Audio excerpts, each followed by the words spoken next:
گفتگو کا آغاز پروفیسر محمد علی کریمی صاحب سے کرتے ہیں۔ ماہ شوال کے حوالے سے میں چاہوں گا پہلے آپ ترتیب سے آئیں، پھر انشاءاللہ مزید آگے چلتے ہیں پروگرام میں۔ بسم اللہ۔ بسم اللہ الرحمن الرحیم۔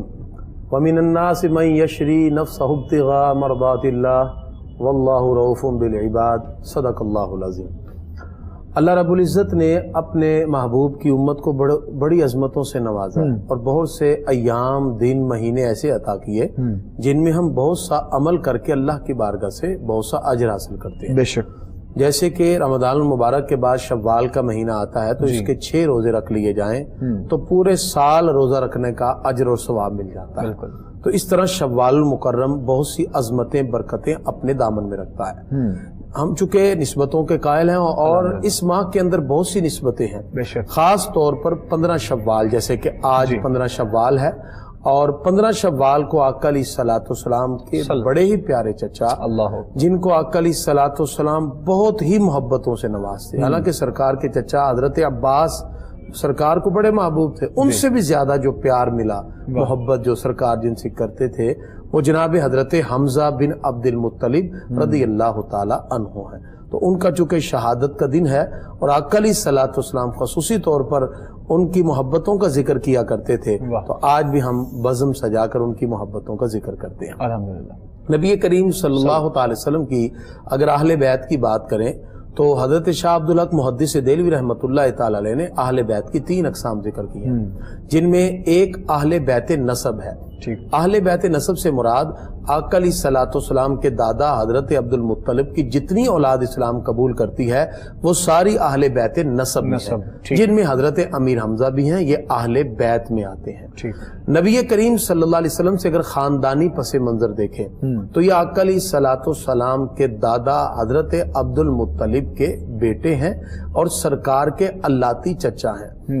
اللاتی چچا سے مرادی ہیں کہ بہن بھائی ان کی 3 قسمیں ہوتی ہیں، ایک حقیقی بہن بھائی، دوسرے اللاتی بہن بھائی، تیسرے اخیافی بہن بھائی۔ اگر ماں باپ ایک ہوں تو حقیقی بہن بھائی، اگر باپ ایک ہو ماں جدا جدا ہوں تو اللاتی بہن بھائی، اور اگر ماں ایک ہو باپ جدا جدا ہوں تو پھر اخیافی بہن بھائی ہوتے ہیں۔ تو سرکار کے والد حضرت عبداللہ کے حقیقی جو بھائی تھے وہ ایک ہی تھے، تو ان کے یہ جو حضرت امیر حمزہ ہیں ان کی والدہ اور ہیں اور سرکار کے والد حضرت عبداللہ کی والدہ اور ہیں۔ اس طرح یہ سرکار کے آقا علیہ السلام کے والد محترم حضرت عبداللہ کے اللاتی بھائی ہوئے اور سرکار کے اللاتی چچا کہلائے۔ اب ان کا جو سرکار دو عالم علیہ السلام سے تعلق ہے کئی اعتبار سے ہے۔ آپ کا نام نامی اس میں گرامی حمزہ ہے، آپ کی کنیت ابو یعلا بھی ہے اور ابو عمارہ بھی ہے، چونکہ آپ کے 2 بیٹے روایت سے ثابت ہیں اور آپ کی ایک بیٹی حضرت امامہ ہے، جو کہ جن کا نکاح تو ہوا لیکن اولاد پھر آگے نہ چل سکی۔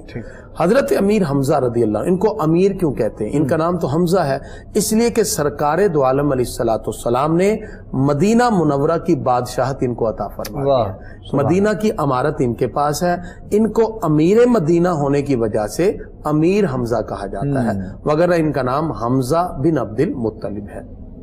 نبی کریم صلی اللہ علیہ وسلم کے ساتھ ان کے بہت سے تعلقات ہیں، ایک تو سرکار کے چچا ہوئے،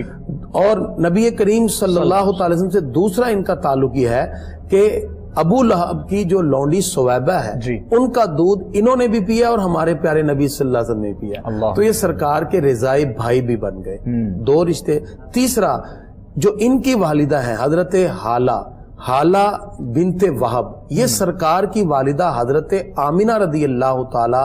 عنہا کی چچا زاد بہن ہے، اس طرح یہ سرکار کے خالہ زاد بھائی بھی بن گئے، تو اس طرح یہ کتنے رشتے آقا علیہ الصلوۃ والسلام کے ساتھ جڑ گئے۔ اچھا، عمر کے لحاظ سے یہ سرکار سے 2 سال پہلے پیدا ہوئے، تو عمر میں کوئی زیادہ فرق نہیں تھا، اس لیے آقا علیہ الصلوۃ والسلام کے بچپن، لڑکپن، جوانی کے ساتھی اور سرکار کے جو سب سے قریبی ہمراز تھے، یعنی نبی کریم صلی اللہ تعالی وسلم کے جب نکاح کا معاملہ چلا تو جو لوگ رشتہ لینے کے لیے حضرت خدیجہ رضی اللہ تعالیٰ عنہ کی طرف گئے، ان میں جناب ابو طالب کے ساتھ جناب حضرت امیر حمزہ رضی اللہ تعالیٰ عنہ بھی تھے، اور جس وقت نکاح ہوا تو جناب ابو طالب سرکار کا خطبہ نکاح پڑھ رہے تھے اور حق مہر حضرت امیر حمزہ ادا فرما رہے تھے، تو بڑا قرب کا رشتہ بھی تھا۔ اور نبی کریم صلی اللہ علیہ وسلم کو اس لیے ان سے اتنا پیار تھا، ایک تو یہ بہت بڑے مصنف تھے، رائٹر تھے، لکھنے میں اللہ نے ان کو بڑا ملکہ عطا کیا، اور اس وجہ سے چونکہ عرب کے اندر تو چند لوگ تھے کہ جو پڑھنے میں اتنے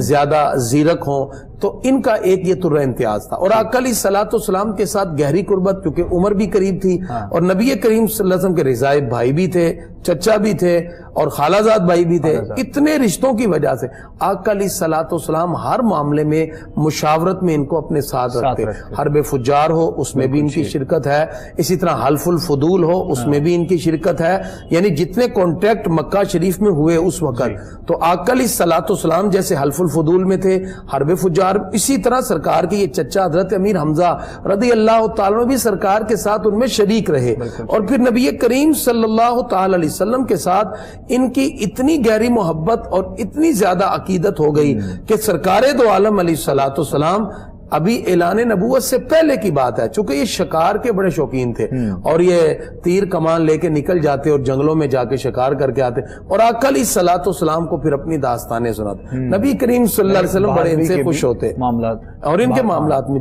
جو جب باہر جاتے نا اور وہاں جا کے پھر شکار کر کے آتے، پھر سرکار سے بیٹھ کے پھر گفت و شنید ہوتی، بڑا خوبصورت کا یہ معاملہ رہا۔ پھر جب اعلان نبوت ہوا، اعلان نبوت کے بعد پھر آقا علیہ الصلوۃ والسلام آپ نے جب نبی کریم صلی اللہ علیہ وسلم اعلان نبوت فرمایا تو رؤسائے قریش آپ کے خلاف ہو گئے، طرح طرح کی باتیں بنائی گئیں، تو اس مقام پر جس وقت طرح طرح کے سوالات اٹھے،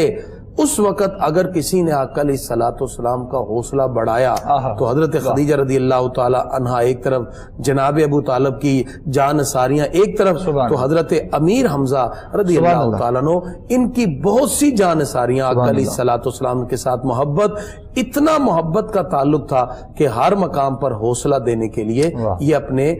بتیجے نبی کریم صلی اللہ علیہ وسلم کے ساتھ کھڑے ہوئے اور ان کا حوصلہ بڑھایا۔ یہ آپ کا خوبصورت امتیاز ہے۔